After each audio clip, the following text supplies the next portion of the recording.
Hello students, आज मैं discuss करने वाला हूँ स्प्लिटिंग इन टेट्राहेड्रल कॉम्प्लेक्सेस। टेट्राहेड्रल कॉम्प्लेक्सेस क्या होते हैं? जिनमें कोऑर्डिनेशन नंबर 4 होता है और लिगेंड भी 4 अटैच होते हैं। उनमें स्प्लिटिंग कैसे होती है तो मैंने इसमें कुछ दिखाया हुआ है, आपको देख लीजिए थोड़ा सा। लिगेंड्स का attachment, this is crystal field splitting in crystal field splitting in tetrahedral complexes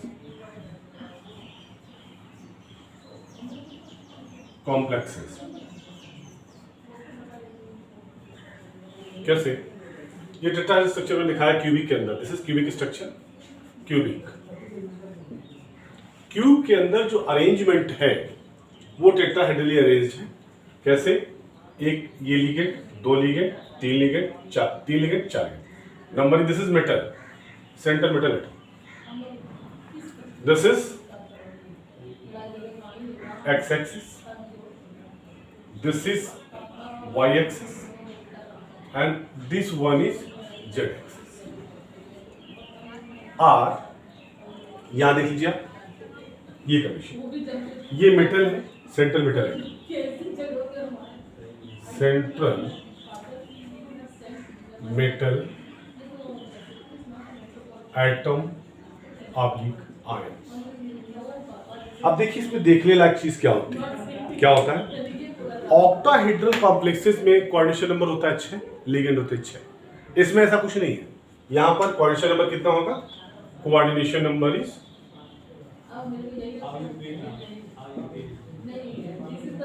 number is 4 and ligands are also 4. Ligands are also 4. 4 ligand यहां पर, और ligands are arrange diagonally opposite to corner, diagonally opposite corners. जैसे यहां पर एक है तो इसका डायगोनली अपोजिट ये हुआ, तो ये लिगेंड हो गया। उसके बाद alternate, this is also called alternate corner. एक पहले यहां हुआ, फिर यहां नहीं, फिर यहां, तो these are alternate corner, are diagonally opposite corners. ठीक है। उसके बाद ये 3 हो गया, यहां 4 हो गया। अब अगर हम क्यूबिक के उसमें इसको हम देखें तो इनका अरेंजमेंट जो दिखेगा ये आपको कैसा दिखेगा? देखिए, जो L1 का अटैचमेंट है, L1 जो L1 ligand number 1, L1 1 ligands कहां पर प्रेजेंट है? ये है L1, तो X और Y के बीच में present in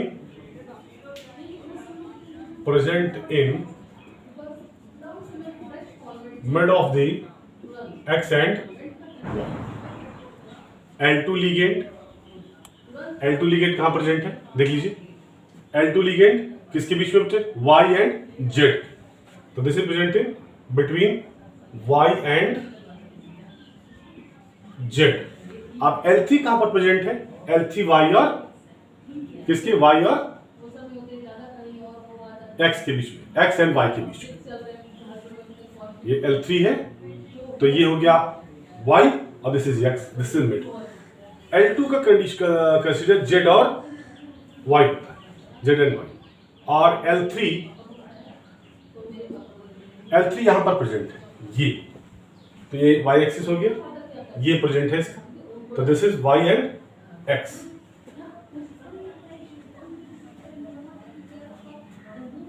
Y and Z axis, L3। L4 कहां पर है? X और Y के बीच, L4 X and Y। Clear?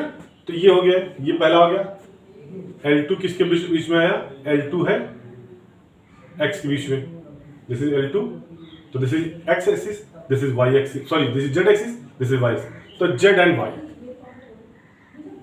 L2 present in Z and Y। L1, ये L1 है, तो ये x Z एक्सिस हो गई, ये x एक्सिस, तो मिड में ये आ गया। क्लियर?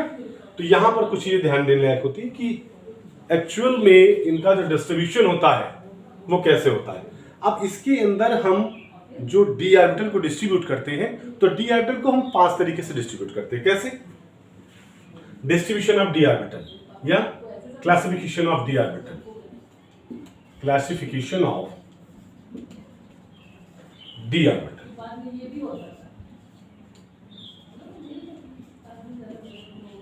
कैसे? पहला ये हो गया, बना लिया हमने ऐसे।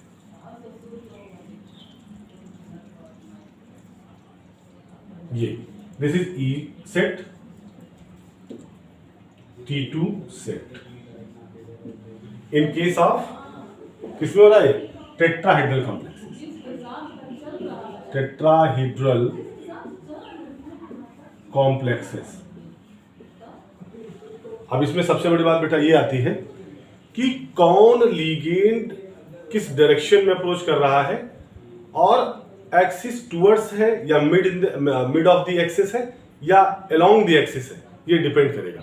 मतलब हेड टू हेड आ रहा है या उसके बीच में आ रहा है। अब इसको प्रूव करने के लिए आपको डी ऑर्बिटल का स्ट्रक्चर मालूम करना बहुत जरूरी होता है। कैसे डी ऑर्बिटल का स्ट्रक्चर मालूम करें वो बता दे रहा हूं। पहले मैनुअल आपको लिख देता हूं, D X Y, Y Z, Z X, X square minus Y square, Z square. Right? हम इसको इनवर्सली कैसे लिख देते हैं ये देख लीजिए। इतना आपको समझ में आ गया होगा। मैं इसको 60 में और लिख देता हूं, इसको इरेज कर देता हूं। राइट? तो आपको ये आइडिया हो जाएगा कौन लीगेंड किसके उसमें प्रेजेंट है। इसका तब तो आप स्क्रीनशॉट ले लीजिए।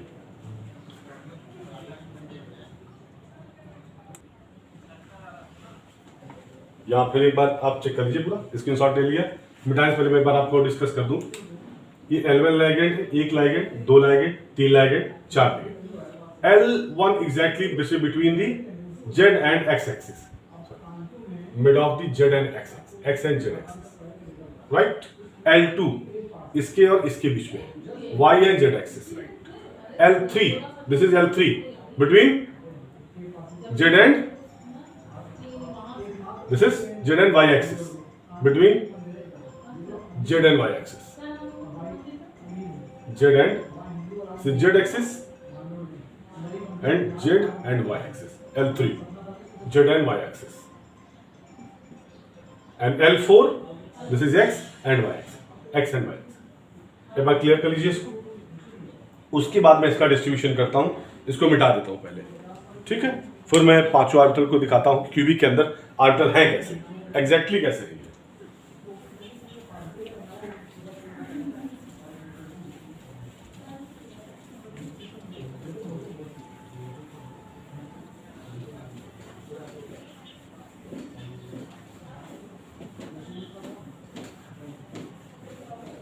बीच में लाइक करते रहिएगा आप लोग, लाइक करते रहेंगे तो हम भी थोड़ा सा लाइक होते रहेंगे।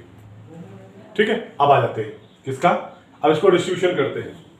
पहला x and y square E D, E set of orbitals, E set of orbitals,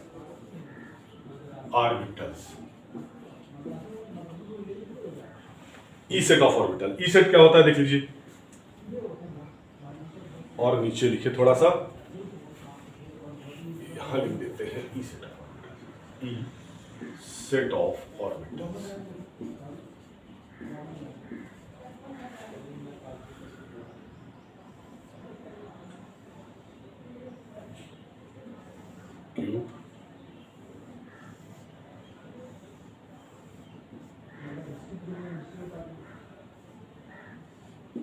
This is L1, L2, L3, L4, this is metal M, metal M। Clear? तो ये बताया गया है x square d, x square minus Y square, it is present along the axis.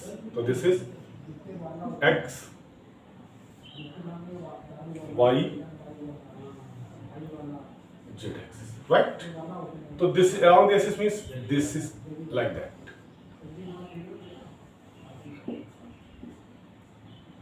Okay?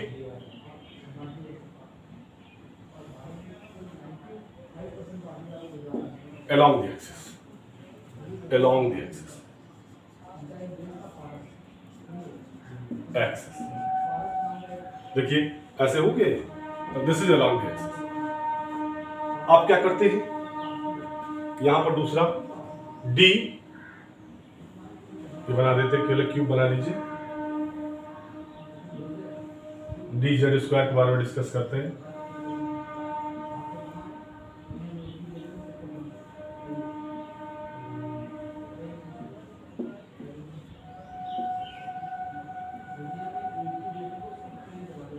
This is L1, L2, L3, L4.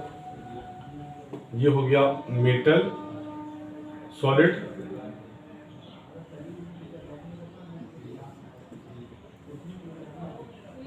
X, Y, Z. तो Z square, this is D Z square, this like structure, or this is okay. This is along the axis Z. तो ये हो गया dz square. This set of orbital is known as E set of orbital in case of tetrahedral complexes. E set of orbital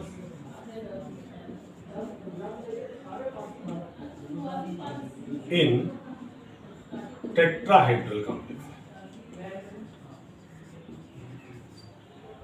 complexes.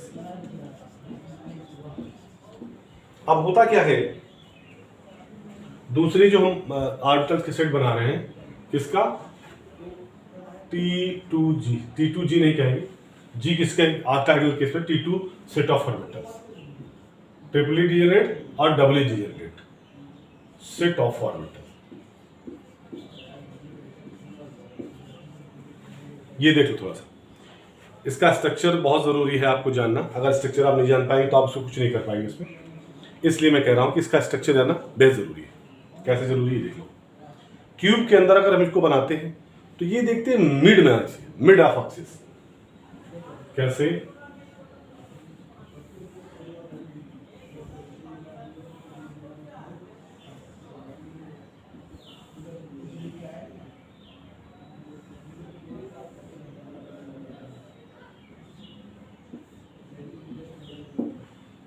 this is L1, L2,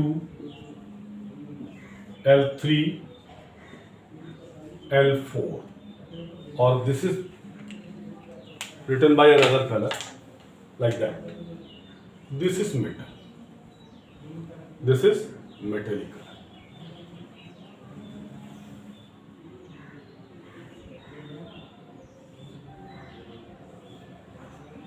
X, Y and Z, right.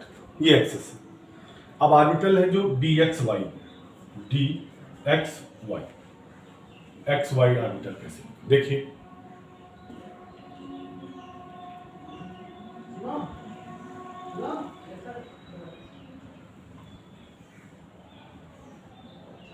और क्या हो जाएगा इसका, ये clear. This is metal, D orbital, metallic D orbital. अब क्या है, DX, फिर उसके बाद दूसरा करते हैं क्या, YZ. YZ में क्या करेंगे, ऊपर की कॉर्नर, ये फेस और ये फेस का कॉर्नर, इसमें क्या है, इस फेस का कॉर्नर है और इस अपोजिट फेस का कॉर्नर यहां पर लाते हैं. इसको आप और ज्यादा थोड़ा सा कर लीजिए.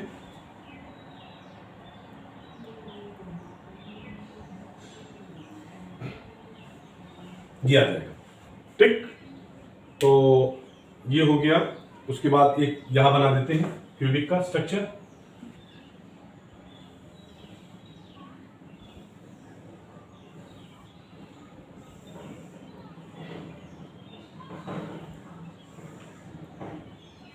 ये बेहद जरूरी है जानना. मालूम है क्यों, क्योंकि जब लिगेंड डायरेक्ट एक्सिस में, एक्सिस के डायरेक्शन में अप्रोच करता है तो एनर्जी ज्यादा बढ़ती है. मतलब ये अलोंग द एक्सिस जब करता है, ये ऑक्टाहेड्रल केस में होता है, अलोंग द एक्सिस अप्रोच करता है, तो उसमें क्या एनर्जी बढ़ जाती है, जिस ऑर्बिटल जो ऑर्बिटल सामने आती है उसकी एनर्जी बढ़ती है।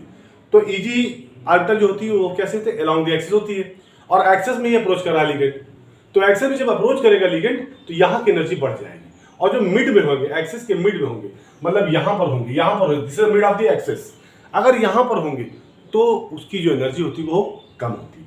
अब यहाँ पर देखिए दिखा रहे हैं आपको, this is L1, L2, L3,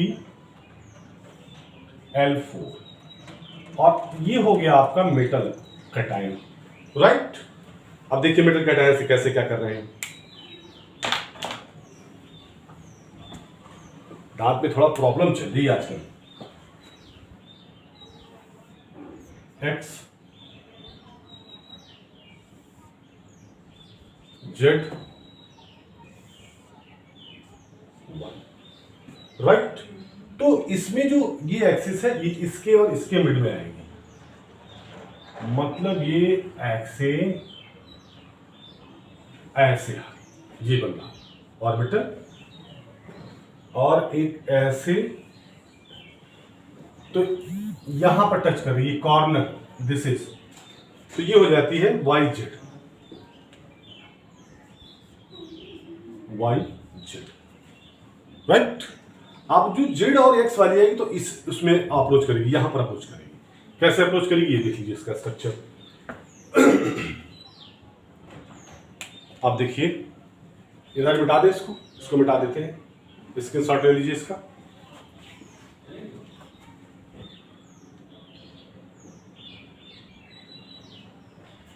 okay,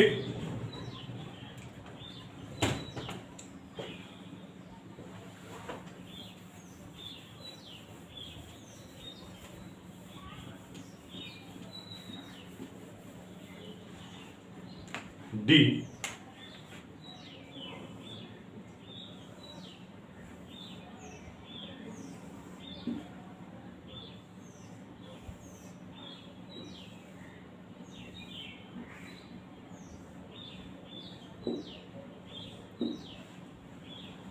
this is metal,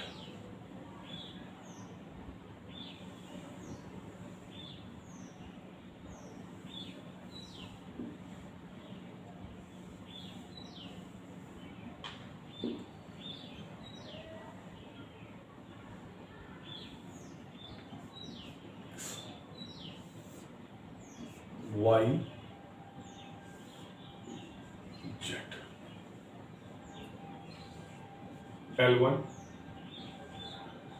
L2, L3, L4। देखिए तो this is the structure of D Z X, D ये है ऑर्बिटल, डी ऑर्बिटल। तो these are the set of T2 set. कौन सा T2 set होता है, ये देखिए ऐसे, जब यहां बनाते हैं वैसे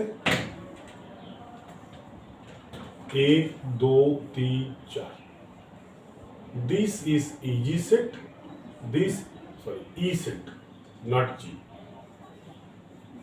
दिस इज T2 सेट।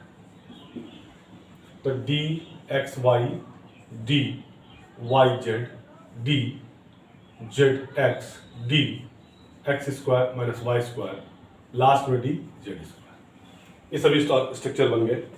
अब डिपेंड करता है कि जैसे कोई भी लिगेंड अप्रोच करता है तो अप्रोच कैसे करेगा, टूवर्ड्स कॉर्नर। तो अब ये देख लेते हैं कि टूवर्ड्स कॉर्नर EG सेट में ज्यादा नियरेस्ट रहेगा या टूवर्ड्स कॉर्नर T2 सेट में ज्यादा, T2 सेट में नॉट G, कैसे अप्रोच करेगा लिगेंड और कैसे स्प्लिट होगा energy, why the energy of this particular tetrahedral orbitals या tetrahedral structure D orbital is increases, why this is increases and why this is decreases, why energy is going down, why energy going up.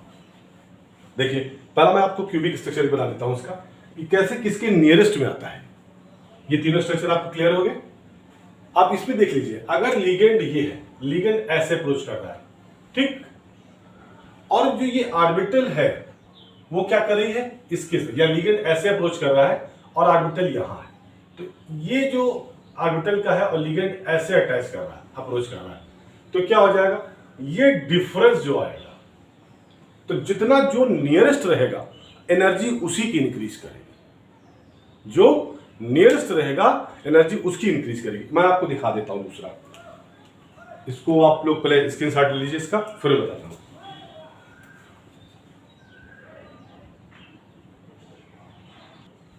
Okay, screenshot आप लोगों ने लिया होगा, इसको मिटा देते हैं। अब मैं दिखाता हूं कि नियरेस्ट कौन सा ऑर्बिटल आता है।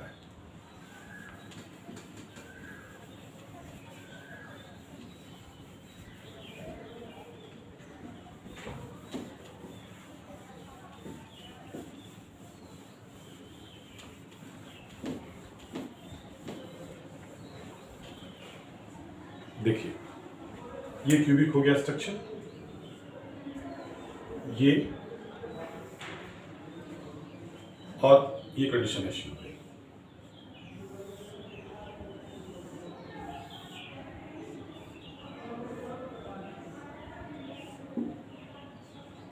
L1, L2, L3, L4, इसको स्फीयरिकली स्फीयर बना देते हैं, और this is metal cation. Okay, तो if this is here metal cation, EG set of orbital is along the axis, along the axis, तो क्या होगा,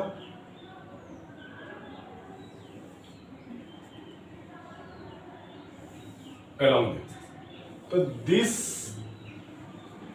difference, this is half of tetrahedral structure, tetrahedral angle is,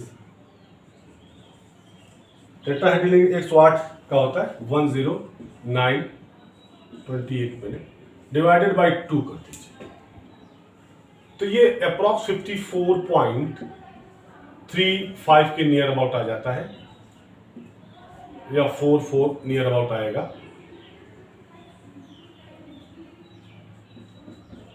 approx, ठीक, ये इतना angle आया, ये okay, कैसे इतना एंगल आया,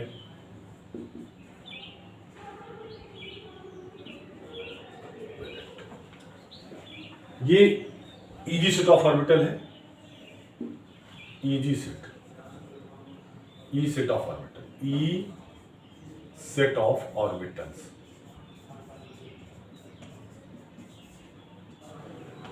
अब दूसरी कंडीशन क्या है,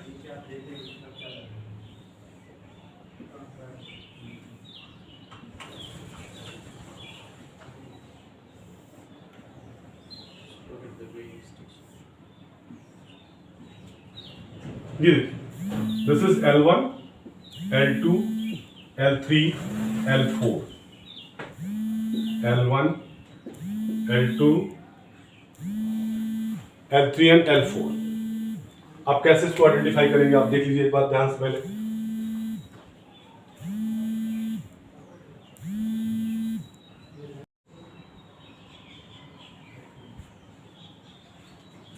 देखिए कंटिन्यूएशन में है, ये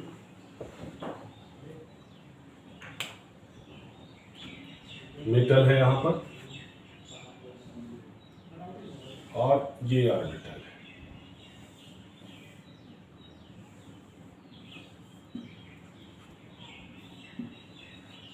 D,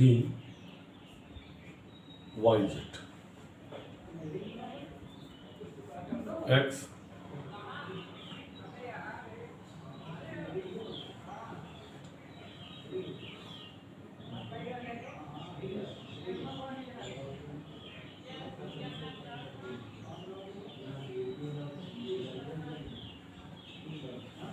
ऐसे मिटाते हैं इसको।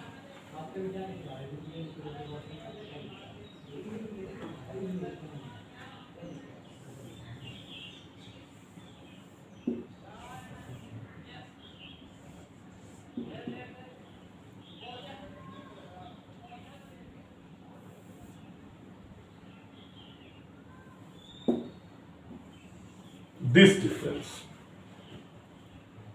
This is 34.16 near about. तो ये जो डिफरेंस है ये इससे कम है, तो जो लिगेंड्स का अप्रोच होगा टेट्राहेड्रल स्ट्रक्चर्स में या टेट्राहेड्रल कॉम्प्लेक्सेस में या फॉर्मेशन होगा तो nearest to T set of orbitals, nearest to T set of orbitals. तो इस वजह से इनकी एनर्जी हाई हो जाएगी। कैसे हो जाएगी दिखा दे रहे हैं। जब स्प्लिटिंग होगी तो splitting takes place like that.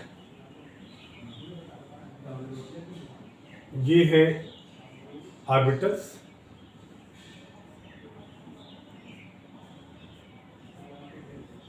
Easy set, sorry E set, T2 set, ठीक। एनर्जी जब ये अप्रोच किया लिगेंड्स ने तो मॉलिक्यूल्स, अभी this is free from any approach of ligands. अब क्या होगा, जैसे आन अप्रोच विद लिगेंड तो एनर्जी राइज कर जाएगी, एनर्जी राइज कर जाएगी। ये ऑर्बिटल यहां पर है, सभी ऑर्बिटल इस जगह आ गई, सबकी एनर्जी राइज कर गई। Clear? E set of orbital and T2 set of orbital, सभी की एनर्जी राइज कर गई। तो अब ये बैरी सेंटर से जब हम इसको स्प्लिट करेंगे और जब फॉर्मेशन होने लगेगा, लिगेंड जुड़ जाएंगे सेंटर मेटल एटम से, तो क्या होगा, स्प्लिट करेगा। काहे में स्प्लिट करेगा? इस तरह से स्प्लिट करेगा।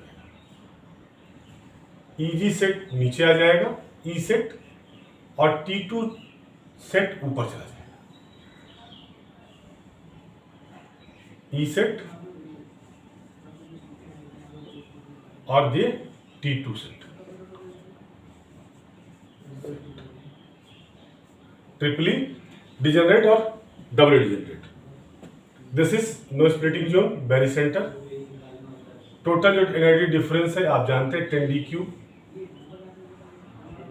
10 dq, 10 dq। अब यहाँ पैरामीटर चेंज हो जाता है थोड़ा सा। अब इसको हम ऐसे करते, ये यूं दिखा दीजिए, यहां दिखा दीजिए। T मतलब फॉर टेट्राहेड्रल। इनका कोरिलेशन क्या होता है? T is equal to 0.45 DO, ये रिलेशन हो गया। एंड DO मतलब ऑक्टाहेड्रल का जो एनर्जी डिफरेंस होता है, this is equal to 10 dq। ये कंडीशन है, ये कोरिलेशन है इसका, ठीक है। तो यहां जब ऊपर एनर्जी राइज करेगी तो this is plus 0.4 plus 0.4 dt, okay. और ये क्या हो जाएगा, माइनस 0.6 dt। अब इसको कोरिलेट करेंगे, क्या करेंगे, कोरिलेट करेंगे। कैसे? हम dt के रिलेशन को हम करेंगे किसके साथ, यहां से dt is equal to this one and this is 10 dq।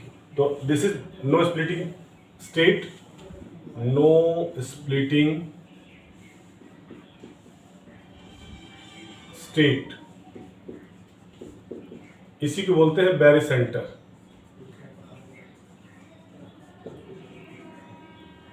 ये ठीक, ये पूरा डिफरेंस 10 dq होगा, राइट।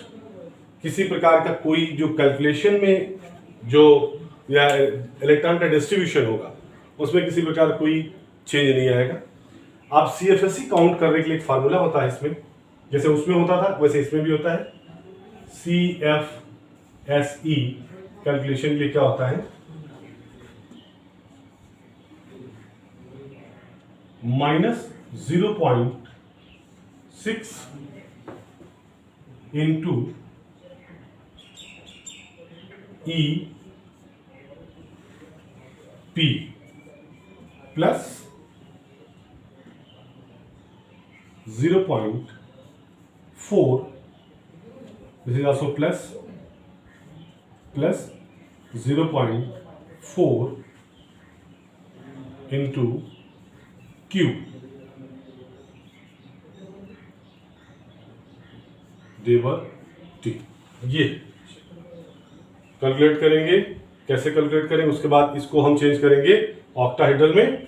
फिर अब पी और क्यू क्या है? P number of electrons present in E set of E set. Clear? और क्यू क्या है? Number of electrons present in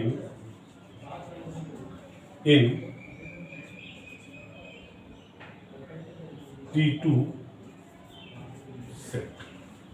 clear? Next lecture में इसका कैलकुलेशन बता देंगे हम। अब आप एक चीज आप ध्यान दिमाग में जो मेन फंडा है बैठा लीजिए। ये रिलेशन जैसे हमें कैलकुलेट करना है, इसमें कोई भी इसकी पेयरिंग एनर्जी बहुत लो होती है due to low pairing energy. It has low pairing energy. It has low pairing energy. It has low pairing energy.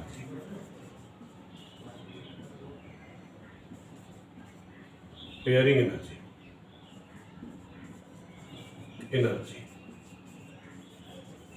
Pairing energy क्या होती? बहुत लो होती है।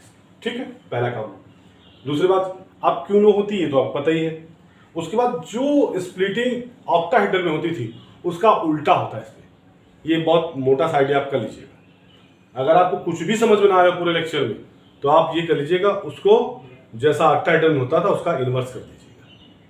क्यों कर दीजिएगा ये तो पता ही है आपको। नहीं पता तो आप देख लीजिए। क्योंकि जो ऑर्बिटल की लोब लिगेंड के अप्रोच में ज्यादा नियरेस्ट या डायरेक्टली होती है या उससे बहुत नजदीक होती है, एनर्जी उसकी हाई होती है ऑलवेज। क्लियर? तो इस कंडीशन में क्या रहा? T2G का जो ऑर्बिटल्स है corner to corner, the face this is facial corner. तो जो फेस की कॉर्नर पे इनका जो ओरिएंटेशन हो रहा है और लिगेंड, तो इससे लिगेंड से इसकी दूरी केवल L रह जाएगी, L/2 हो जाएगी। L is the length of the edge, L/2 है। और इसमें क्या हो जाएगी? L/2√2 हो जाती है। मतलब ये पहले तो ये यहां से इतनी दूरी, फिर इसके बाद इतनी दूरी, ये कंडीशन आती है। ये और ये, ठीक। तो ये पूरा डायमीटर जो ज्यादा हो, इससे ये जो एरिया होता है ये एरिया ज्यादा दूर हो जाता है लिगेंड के अप्रोच से, और इसके लोब का एरिया दूर हो जाता है, एनर्जी कम हो जाती है।